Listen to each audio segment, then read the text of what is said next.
Hi friends, எப்படி இருக்கிறீங்க? எல்லாம் சுகமாக இருக்கிறீங்களா? நாங்கள் நல்ல சுகமாக இருக்கிறோம்.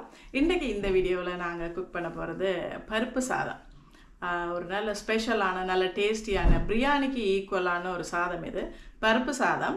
அதோட கூட கத்திரிக்காய் உருளைக்கிழங்கு இது போட்டு ஒரு பொரியல். இது ரெண்டும் தான் இன்றைக்கி செய்ய போகிறோம். ஸ்டெப் பை ஸ்டெப்பாக இதை எப்படி செய்கிறதுன்னு உங்களுக்கு நாங்கள் எக்ஸ்பிளைன் பண்ணுறோம். அதுக்கு முதல்ல எங்களுடைய சேனலுக்கு வந்து நீங்கள் புதியவர்களாக இருந்தால் எங்களுடைய சேனலை வந்து சப்ஸ்கிரைப் பண்ணுங்கள். எங்களுடைய வீடியோவுக்கு கீழே இருக்க சப்ஸ்கிரைப் பண்ணுற பட்டன், இந்த பட்டனை வந்து ப்ரெஸ் பண்ணுற நேரத்தில் வர பெல் ஐக்கான், இந்த பெல் ஐக்கானை ப்ரெஸ் பண்ணால் வர ஆல் என்ற ஆப்ஷன், இந்த ஆப்ஷனை வந்து நீங்கள் செலக்ட் பண்ணும்போது நாங்கள் போடுற எல்லா வீடியோவும் உங்களுக்கு உடனடியாக வந்து சேரும். இப்போ வாங்க வீடியோக்குள்ள போகலாம். இந்த பருப்பு சாதம் செய்கிறதுக்கு தேவையான பொருட்களை நான் இங்கே எடுத்து வச்சுருக்கிறேன் பாருங்கள். நான் இங்கே எடுத்துருக்கிறது துவரம்பருப்பு. துவரம்பருப்பை வந்து நல்லா தண்ணிக்குள்ளே ஊற போட்டிருக்கிறேன்னு பாருங்கள். இது 1.5 கப் துவரம்பருப்பு எடுத்துருக்கிறேன். அதே நேரத்தில் இங்கே அரிசி வந்து 3 கப் எடுத்துருக்கிறேன். அதான் என்னுடைய இந்த குவான்டிட்டி எடுத்துருக்கிறது. அதோட சின்ன வெங்காயம் எடுத்துருக்கிறேன் பாருங்கள். நல்லா சின்ன வெங்காயம், நிறைய சின்ன வெங்காயம் போட்டால் டேஸ்ட்டாக இருக்கும். அதால் சின்ன வெங்காயம் எடுத்துருக்கிறேன். இங்கே வந்து கொஞ்சம் செத்தல் மிளகாய் உடைச்சிட்டு வச்சுருக்கிறேன் பாதி பாதியாக. கொஞ்சம் தேங்காய் பூ, அதோட கொரியண்டர் லீப், அதாவது கொத்தமல்லி தலை. இங்கே நல்ல பெரிய 2 தக்காளி பழம் வந்து வெட்டி வச்சுருக்கிறேன். இது வந்து மிளகு தூளும் நற்சீரகம், சீரகமும் மிளகு தூளும் சேர்த்து நல்லா பொடியாக நறுக்கி வச்சுருக்கிறேன். இது கொஞ்சம் மஞ்சள் பொடி. இது வந்து பச்சை மிளகாய், காரத்துக்கு ஏற்ற மாதிரி பச்சை மிளகாய் போட்டுக்கொள்ளுங்க. இந்த பச்சை மிளகாய் வந்து கொஞ்சம் உரைக்காதுன்றதுனால நான் கொஞ்சம் ஒரு 4-5 கூட எடுத்துருக்கிறேன். உங்களுக்கு ஏற்ற மாதிரி எடுத்துக்கொள்ளுங்க அதை. இது கடுகு, 1 கரண்டி கடுகு, கொஞ்சம் ஃப்ரெஷ்ஷான கருவேப்பிலை. இது நான் எடுத்துக்கிறது ஒரு 2 கரண்டி சாம்பார் பொடி எடுத்துருக்கிறேன். இங்கே இருக்கிறது வந்து கார்லிக், அதாவது உள்ளி நல்லா குத்திட்டு எடுக்கணும், வெட்டிட்டு எடுக்காமல் நல்லா குத்திட்டு எடுத்தது அது அந்த மனம் வந்து நல்லா டேஸ்டாக இருக்கும். இது வந்து உப்பு. இவ்வளவு தான் எங்களுக்கு தேவையான பொருள். இந்த பருப்பு சாதம் செய்கிறதுக்கு தேவையான பொருட்கள் இவ்வளவு தான். இதோட கூட காம்பினேஷனுக்கு இங்கே கொஞ்சம் கோகோனட் ஆயிலும் எடுத்துருக்கேன், அதை மறந்துடாதீங்க. கோகோனட் ஆயிலும் தேங்காய் எண்ணெயும் தேங்காய் பூவும் இந்த 2 சாமான், இந்த கார்லிக், இந்த உள்ளியும் இந்த மிளகு சீரகம், இது இவ்வளவு நாங்கள் எண்டில் போடுவோம். அது இன்னும் நல்லா டேஸ்ட்டை கொடுக்கறதுக்காக, அதுகள் மறந்துடாதீங்க. நான் வந்து ரப்சீட் ஆயில் யூஸ் பண்ணுறதுனால தாளிக்கிறதுக்கு ரப்சீட் ஆயில் எடுத்துருக்குறேன். இதுக்கு காம்பினேஷனாக கத்திரிக்காயும் உருளைக்கிழங்கும் சேர்த்து ஒரு பொரியலும் செய்ய போகிறோம். அப்போ முதல்ல இதை எப்படி செய்கிறதுன்னு பார்ப்போம். இந்த பருப்பு சாதத்தை இதை நான் வந்து இப்போ ப்ரெஷர் குக்கரில் தான் செய்ய போகிறேன். எப்படி செய்வோம்ன்றதை பார்ப்போம். இப்போ இந்த பருப்பு சாதம் செய்கிறதுக்கு நான் ப்ரெஷர் குக்கரில் தான் செய்ய போகிறேன். ப்ரெஷர் குக்கரில் கொஞ்சம் எண்ணெய் ஊற்றி அந்த எண்ணெய் சூடாகுது பாருங்கள். எண்ணெய் சூடாகணுன்னே நான் போடுறது கடுகு. இந்த கடுகு வந்து வெடிக்க வேணும். அதோட செத்தல் போடுறேன். அது 2ஓட ஃப்ரெஷ்ஷான கருவேப்பிலை, கொஞ்சம் மஞ்சள். இந்த மஞ்சள் வந்து எண்ணெயிலேயே ஃப்ரை ஆக வேணும். அதோட பச்சை மிளகாய் அண்ட் சின்ன வெங்காயம். இப்போ நல்லா ஃப்ரை ஆகி கொண்டு வர நேரத்தில் 2 பெரிய தக்காளி பழத்தை சேர்க்குறோம். இது நல்ல டேஸ்டான ஒரு சாப்பாடு. இந்த தக்காளி பழம் கொஞ்சம் நல்லா மசிஞ்சு வர வரைக்கும் இதை குக் பண்ண வேணும். சின்ன வெங்காயம், தக்காளி பழம், இந்த பச்சை மிளகாய் எல்லாம் வந்து சேர்ந்து அப்படியே இந்த ஆயிலில் வந்து குக் ஆகுது பாருங்க. இது நான் 3 கப் அரிசி எடுத்துருக்கிறேன். நான் எடுத்துருக்கிறது பாஸ்மதி ரைஸ். 3 கப் பாஸ்மதி ரைஸுக்கு 1.5 கப் துவரம்பருப்பு. துவரம்பருப்பை வந்து நான் ஒரு 1/2 hour கிட்ட தண்ணியில் ஊற வச்சுருக்கிறேன். இப்போ இதுக்குள்ளே தேவையான அளவுக்கு உப்பு ஆட் பண்ணுறேன். அதையும் அப்படியே நல்லா மிக்ஸ் பண்ணி போட்டு அதுக்குள்ளே சாம்பார் பவுடர் ஒரு 2 கரண்டி ஆட் பண்ணுறேன். இது வீட்டில் செய்த சாம்பார் பொடி என்றாலும் சரி, இல்லை நீங்கள் கடையில் வாங்கின சாம்பார் பொடி என்றாலும் சரி, எல்லாத்தையும் ஒரு தடவை இந்த எண்ணெயோடு அப்படியே ஃப்ரை பண்ணுறேன் பாருங்கள். எல்லாம் அப்படியே கொஞ்சம் நேரம் அப்படியே ஃப்ரை ஆக வேணும். இப்போ நல்லா எல்லாம் ஃப்ரை ஆகி வந்துட்டு பாருங்கள். இந்த நேரத்தில் நான் இதுக்குள்ளே தண்ணி ஆட் பண்ணுறேன். நான் இப்போ ஆட் பண்ணுற தண்ணியோட அளவு 5.5 கப் ஆட் பண்ணியிருக்கிறேன். நான் எடுத்த கப்பால் 5.5 கப் ஆட் பண்ணியிருக்கிறேன்.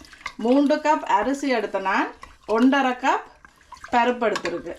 அப்போ 4.5 கப் வந்திருக்கு.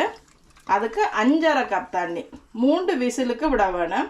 இப்போ இந்த தண்ணி நல்லா கொதி வரணும். அந்த நேரத்தில் தான் நாங்கள் இப்போ இந்த அரிசியையும் பருப்பையும் இதுக்குள்ளே போட வேணும்.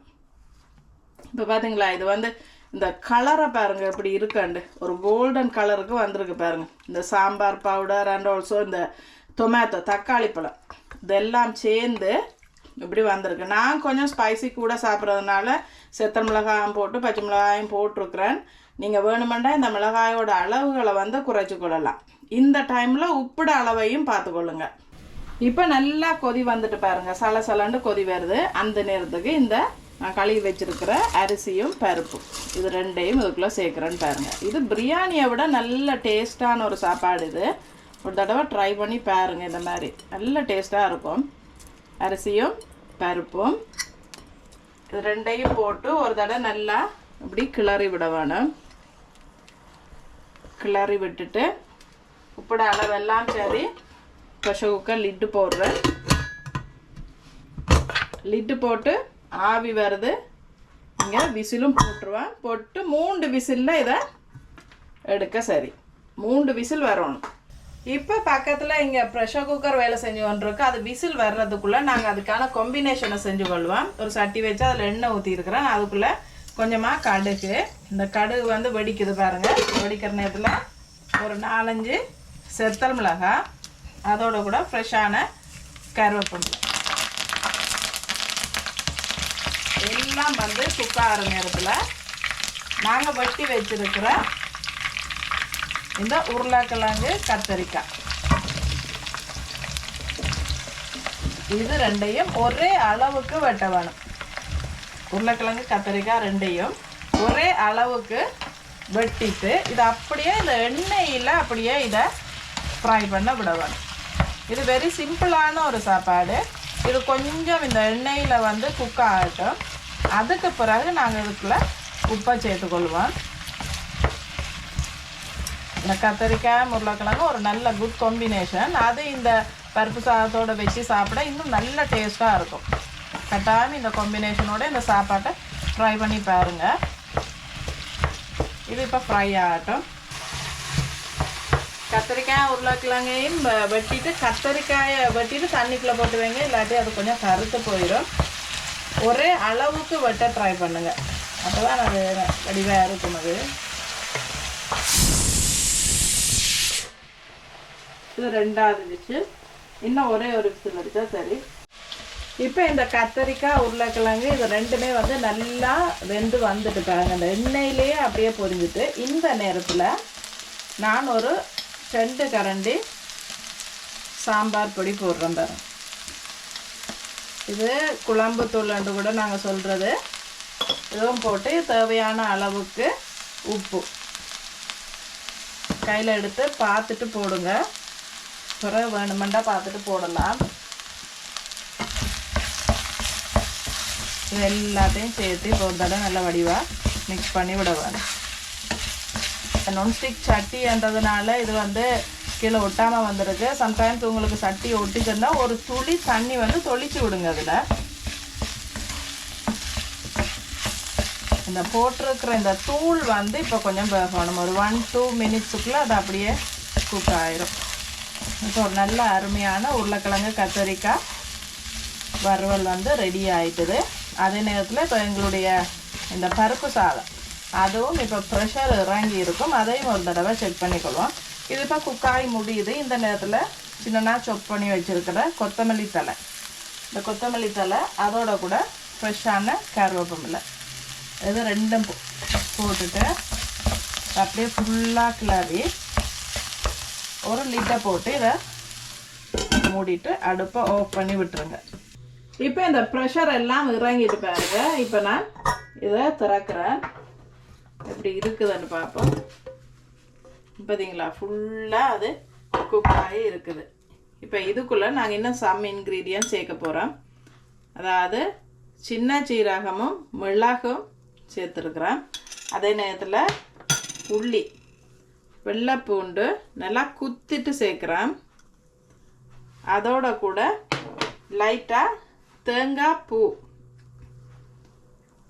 பூவும் சேர்த்துட்டு ஒரு கரண்டி தேங்காய் எண்ணெய், ஒரு கரண்டி மட்டும்தான் அப்படியே தெளித்து விட்டு போட்டு இந்த தம்மை வந்து நாங்கள் இப்போ அப்படியே எடுக்கிறோம் பாருங்க. இந்த ரைஸோட சூட்லேயே இந்த தேங்காய் பூ இதெல்லாம் வந்து அப்படியே குக்காக வேணும். நல்ல ஒரு டேஸ்டான ஒரு சாப்பாடு இது. இந்த சாதத்தோட இந்த சூடு இதுலேயே வந்து எல்லாம் அப்படியே குக் ஆகுது பார்த்தீங்களா. இந்த மணம் வந்து நல்ல மணமாக இருக்குது பாருங்க. அப்படியே இந்த உள்ளி அதோட இந்த சின்ன சீரகம் மிளகு இந்த மணம் எல்லாம் அப்படியே வருது. இது இந்த காம்பினேஷன் நாங்கள் செஞ்சுருக்கிறோம்.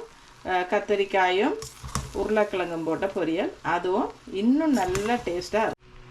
எல்லாம் கிளறினதுக்கு பிறகு கொஞ்சமாக கொத்தமல்லி தழை சாப் பண்ணி வச்சுருக்கோம். கொத்தமல்லி தலையும் அப்படியே போடுறோம். போட்டுட்டு மூடி விட்டால் இந்த சூட்லேயே இது அப்படியே எல்லாம் குக் ஆகிடும். இப்போ நாங்கள் ஒரு தடவை டேஸ்ட் பார்ப்போம். இப்போ நான் என்னுடைய இந்த பருப்பு சாதம் செஞ்சு கொண்டு வச்சுட்டேன் பாருங்கள். அதோட கத்திரிக்காய் உருளைக்கிழங்கு பொரியலும் வச்சுருக்கேன். நான் கொஞ்சமாக ஃபிஷ்ஷும் ஃப்ரை பண்ணி வச்சுருக்கேன் நான் சாப்பிட்றதுக்கு. நீங்கள் வெஜிடேரியனாக இந்த ஃபிஷ் ஃப்ரை தேவையில்லை.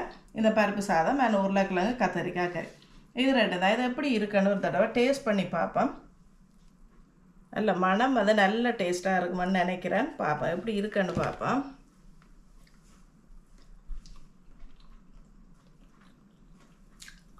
வெரி நைஸ் ஃப்ரெண்ட்ஸ், சரியான டேஸ்ட்டாக இருக்கு. இந்த ஃபிஷ்ஷும் வச்சு சாப்பிட்டு பார்ப்போம் எப்படி இருக்குன்னு.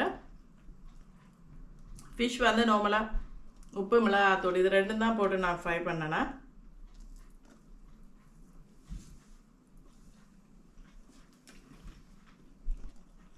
காம்பினேஷன் வந்து குட்டாக இருக்கு.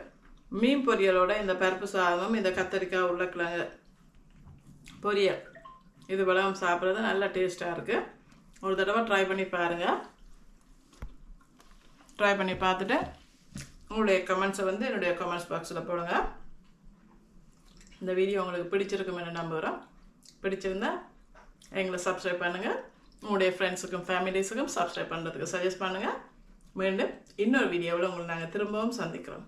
Until then, goodbye.